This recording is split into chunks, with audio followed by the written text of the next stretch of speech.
Sumainyo ang Panginoon. At sumaiyo rin. Ang mabuting balita ng Panginoon ayon kay San Juan. Papuri sa iyo, Panginoon.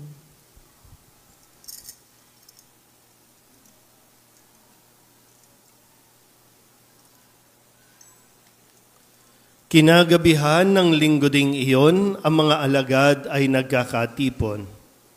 Nakapinid ang mga pinto ng bahay na kanilang pinagtitipunan dahil sa takot nila sa mga Hudyo. Dumating si Jesus at tumayo sa gitna nila. Sumainyo ang kapayapaan, sabi niya. Pagkasabi nito, ipinakita niya ang kanyang mga kamay at ang kanyang tagiliran. Tuwang-tuwa ang mga alagad na makita ang Panginoon. Sinabi na naman ni Jesus, sumainyo ang kapayapaan. Kung paanong sinugo ako ng Ama, gayon din naman sinusugo ko kayo.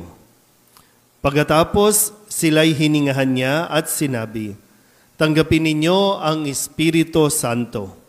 Ang patawarin ninyo sa kanilang mga kasalanan ay pinatawad na nga. Ang hindi ninyo patawarin ay hindi nga pinatawad. Ngunit si Tomas na tinaguriang kambal, isa sa 12, ay wala roon nang dumating si Jesus. Kaya't sinabi sa kanya ng ibang alagad, nakita namin ang Panginoon. Sumagot si Tomas, hindi ako maniniwala hanggat di ko nakikita ang butas ng mga pako sa kanyang mga kamay at naisusuot dito ang aking daliri at hanggat hindi ko na ipapasok ang aking kamay sa kanyang tagiliran. Makalipas ang 8 araw, muling nagkatipon sa loob ng bahay ang mga alagad. Kasama nila si Tomas. Nakapinid ang mga pinto, ngunit pumasok si Jesus at tumayo sa gitna nila. Sinabi niya, sumainyo ang kapayapaan. Saka sinabi kay Tomas, tingnan mo ang aking mga kamay at ilapit dito ang iyong daliri. Ipasok mo ang iyong kamay sa aking tagiliran. Huwag ka nang mag-alinlangan. Maniwala ka na. Sumagot si Tomas, Panginoon ko at Diyos ko. Sinabi sa kanya ni Jesus, naniniwala ka na ba sapagkat nakita mo ako? Mapapalad ang mga naniniwala kahit hindi nila ako nakita. Marami pang kababalaghang ginawa si Jesus na nasaksihan ng mga alagad, ngunit hindi natatala sa aklat na ito. Ang mga natala rito'y sinulat upang sumampalataya kayong si Jesus ang Mesiyas, ang anak ng Diyos, at sa gayoy magkaroon ng buhay sa pamamagitan niya. Ang mabuting balita ng Panginoon. Pinupuri ka namin, Panginoong Hesukristo. Isang mapagpalang umaga po sa inyong lahat.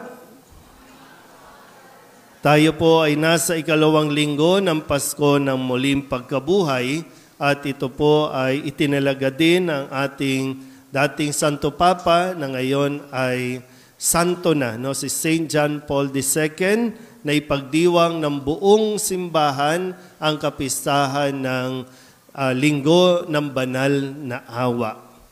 Mapagpatawad ang Diyos at ang kanyang pagpapatawad ay nanggagaling sa pag-ibig at habag o yung awa para sa ating lahat.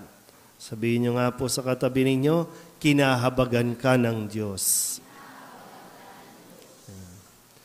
Sa kwento natin, sa pagpapatuloy po, no, ang panahon ng Pasko ng Pagkabuhay, no, panahon ito, season na tinatawag.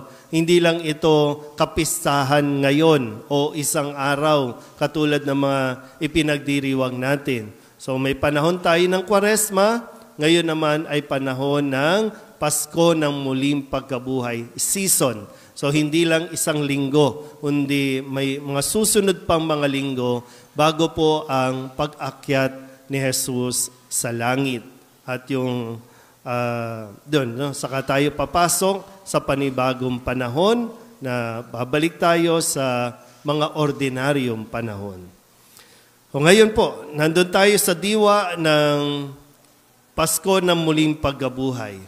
Matapos matunghayan natin ang pagkabuhay ni Kristo noong nakalipas na linggo, ngayon sa ikalawang linggo, siya ay nagpakita sa kanyang mga alagad. Nasaan ang mga alagad? Nasa isang silid. Nandoon sa isang bahay na kung saan nakasara, nakapinid ang mga pinto dahil sa, di ko alam kung anong pinakadahilan, pero kung sakali po, ilalagay natin mga sarili, bakit tayo naglalak ng pinto? Bakit tayo magsasara ng ating tahanan? Unang-una na dyan, ang dahilan ay takot. Ito marahil ang isa sa mga naramdaman ng mga alagad dahil ang kanilang kinikilala at sinasamahan na Panginoon ay hinuli, hinagupit, pinarusahan, ipinako sa krus, ipinapatay. So, may tendency na lahat ng mga followers, lahat ng mga alagad, estudyante, ay maaring ganun din ang sapitin at pwedeng pinaghahanap na rin sila. At dahil sa takot, nagtatago ang mga alagad. Ang isa ring dahilan na pwede kung bakit nagtitipon ang mga ito, bakit nagsama-sama, ay dahil nagkakaintindihan sila. Sa anong paraan? Yung kanila pong, yung guilt nila, yung konsensya nila. Labis ang kanilang kalungkutan na bukod sa nawalan sila ng isang Panginoon, yung kalungkutan na alam mo kung paano ka pinagtanggol ng taong yan. Alam mo kung paano ka tinanggap ng taong yan. Noong mga panahong wala nang naniniwala sa iyo, walang tumatanggap sa iyo, mayroong nanindigan, pero noong mga panahon na siya ang nangangailangan ng kasama, wala silang lahat. Diba? Ganun yung pakiramdam natin. Kaya ang ginagawa din natin, dahil hindi rin natin matanggap kung ano yung nagawa natin, nagkukulong na lang tayo. At yung isang magandang makita rin natin, bakit ka nagkukulong? Ano yung mga dahilan kung bakit isinasara mo ang iyong sarili sa iba? Ayaw mong magpapasok. Ayaw mong may mga musta. Ayaw mong may kumausap sa iyo. Ano ba nangyari sa iyo? Pwedeng sa ganito na sitwasyon na may apply din natin sa ating mga sarili, nakakalakad tayo sa labas, pero nakakulong. Nakakulong ka sa nakalipas. Nakakulong ka sa karanasan mo. Either nakakulong ka sa ginawa mo o ikinulong mo ang sarili mo sa ginawa sa iyo.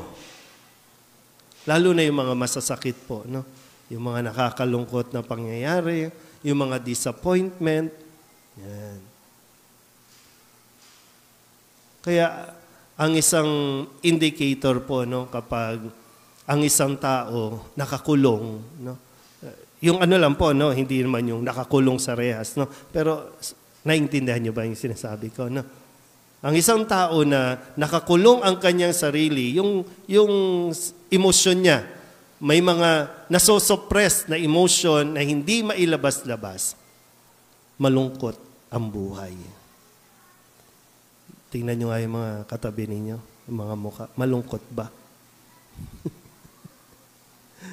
Di ba yung malungkot kasi hindi mo masabi, hindi mo maamin, hindi mo ma-verbalize, wala eh. Kasi nga kinulong mo lang. May mga gustong pumasok pero hindi makapasok, kaya hindi ka makita. Kaya kahit anong pagwawalwal ang gawin mo, pagliliwaliw ang gawin mo, alam mo kung nakakulong ka sa nakalipas. Kumakanta pa tayo. Ang buhay ng Kristiyano ay, di ba, ang lulungkot nyo? Masaya na nga, di ba? Nag-aleluya na nga tayo. Alleluia! Pero,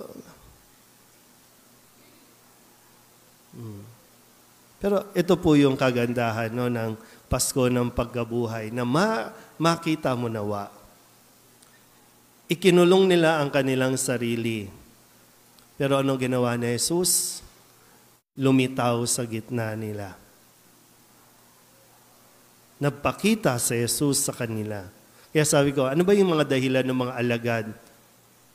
Nahihiya sila? Naunawaan ni Jesus yun. Kaya nga, siya na mismo ang napakita. Di ba? Siya nga ang humahanap sa kanila eh.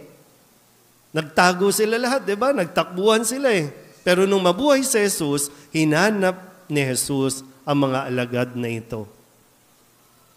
At ano ang kaloob ni Jesus? Kapayapaan. Sabihin nyo nga sa katabi ninyo, makipagbati ka na. Kasi hanggat di ka nakikipagbati, hanggat hindi ka nagbibigay no, ng peace, ng kapayapaan, at hanggat hindi ka tumatanggap, hindi mo tinatanggap yung peace, yung kapayapaan,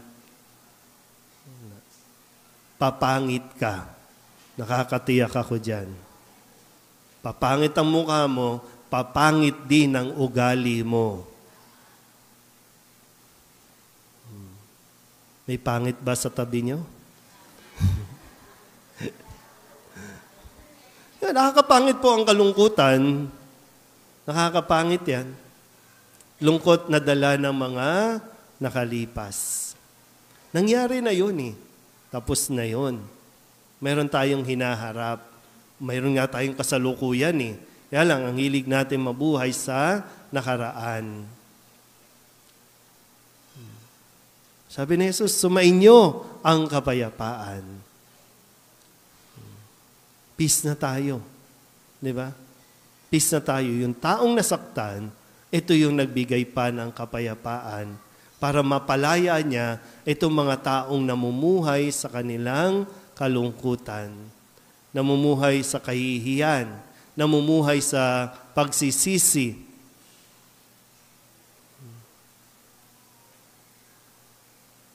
So hanggat di natin, alam nyo, no?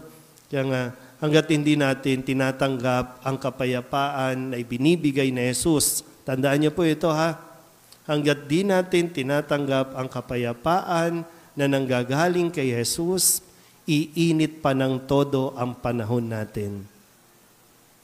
Kasi ang taong walang kapayapaan na nanggagaling kay Jesus, hindi niya matatagpuan yung kapanatagan, yung contentment. Paano ko ba nasabi na iinit pa ng iinit? O bakit? Sino ba nagpapaputol ng mga puno? Yung mga gusto pang yumaman. Mayaman na, gusto pang yumaman kasi hindi pa nakikita na mayaman na sila. Ay, reklamo tayo. Ang init na ng panahon. Dati, walang pasok kapag may bagyo. Ngayon, walang pasok dahil sobrang init. Nakakainit kayo ng ulo. Oy, ano ba nangyari? Lahat ng puno sa paligid natin, pinapatay natin kapalit ng halaga. Kasi nga, pag maraming pera, mabibili natin kung anong gusto natin, mapupuntahan natin kung anong lugar ang gusto natin, no, magbabakasyon tayo sa kung saan-saan, at kapag nagbakasyon naman tayo, lahat ng mga nandoon na mga puno, kabundukan, sinisira.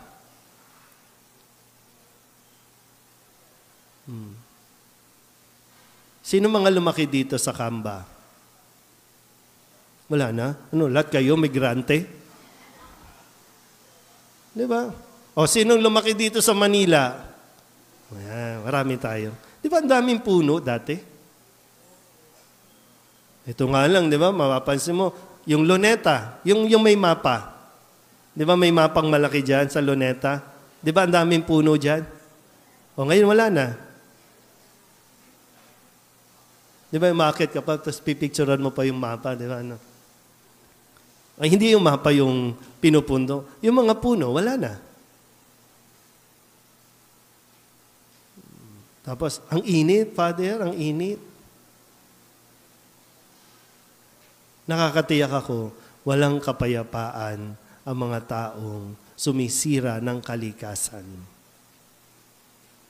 Pero hanggat hindi natin tinatanggap ang kapayapaan na binibigay ni Jesus, wala talaga. Pero sana sa atin, mga personal natin, kaya mahalaga po na tayo mismo, individual, ay magkaroon tayo ng kapayapaan. Iniaalok na ito ng Diyos. Ano man ang nagawa natin, kasalanan o pagsuway sa utos ng Diyos, kung pagsisisihan lang natin, kung ihingi lang natin ng tawad, patatawarin tayo ng Diyos. Walang anumang laki ng kasalanan na po pwede natin sabihin, imposible na akong patawarin ng Diyos. Ngayon mismo sinasabi sa atin, gusto tayong patawarin ng Diyos. Gusto nga niya tayong iligtas, pero kailangan mong tanggapin. Kasi ito yung freedom natin na hindi sinasaklawan ng Diyos, yung kalayaan natin. Pero kailangan mong pumili, kailangan mong tumanggap. Kasi hanggat hindi mo rin tinatanggap, hindi mo rin maibibigay. Kaya madali sa atin magpatawad kasi una tayong nakaranas na patawarin. Kaya nga sabi ni Jesus, sumainyo ang kapayapaan, tanggapin ninyo ang Espiritu Santo. Ang patawarin ninyo, pinatawad na. Ang hindi nyo pinatawad, hahabulin kayo kahit sa hukay. Diba? Ang patawarin nyo, pinatawad. Ang hindi pinatawad, hindi rin patatawarin. Kaya, kahit patay na, hindi ko alam, pero kahit patay na, hindi pa tayo matahimik. Nafe-feel nyo ba yun? Minsan? Yung kahit wala na yung tao, hindi ka pa natatahimik kasi hindi mo pa pinapatawad. Kaya yung iba po, kayo para kayo ring mga adik-adik din kayo minsan, Patay na yung tao, sasabihin nyo, nagpakita. Patay na yung tao, sabihin nyo, nagmumulto. Father, pakibless nyo po kasi may nagpaparamdam po dito Kaya pwedeng, yung masasagot na, bakit nagpaparamdam? Baka kasi kailangan kang humingi ng tawad o kaya baka kailangan mo siyang patawarin. Gusto lang niyang mapatawad mo siya kasi kahit sa hukay, hindi siya matatahimik. Buhay ka pa, hindi ka natatahimik. Buhay ka pa, wala kang peace of mind. Buhay ka pa, wala kang kapanatagan. Patay ka na. Naagnas na nga, buto na nga lang. Naabo ka na nga sana po, habang buhay pa tayo, habang humihinga pa tayo, free, unlimited ang pagpapatawad ng Diyos. Tanggapin mo. At yan ang magbibigay din ng lakas sa iyo para makapagpatawad ka. Sino bang hindi yung mapatawad? Yung ipinagpalit ka? Huwag kang mag-alala. Yung dating sexy, mas mataba na ngayon. Minsan yung mga babae kasi hanggang ngayon yung lalaki hindi nila mapatawad kasi pinagpalit, di ba, Kasi dati, totoo naman, mas maganda yung ipinalit sa'yo, Pero ngayon, mas maganda ka na kaysa doon. Move on na. Hayaan mo na siya mag-alaga doon sa lalaking nang iwan sa'yo. Sana po, hindi kailangan magbayad para makamtan natin yung peace of mind natin. Na kay Kristo lang. Sana makita natin yun. Sana makumbinsi tayo. Huwag na tayong magduda pa na tayo ay patatawarin ng Diyos. Amen? Magsitayo ang lahat, ipahayag natin ang ating pananampalataya. Sumasampalataya ako sa Diyos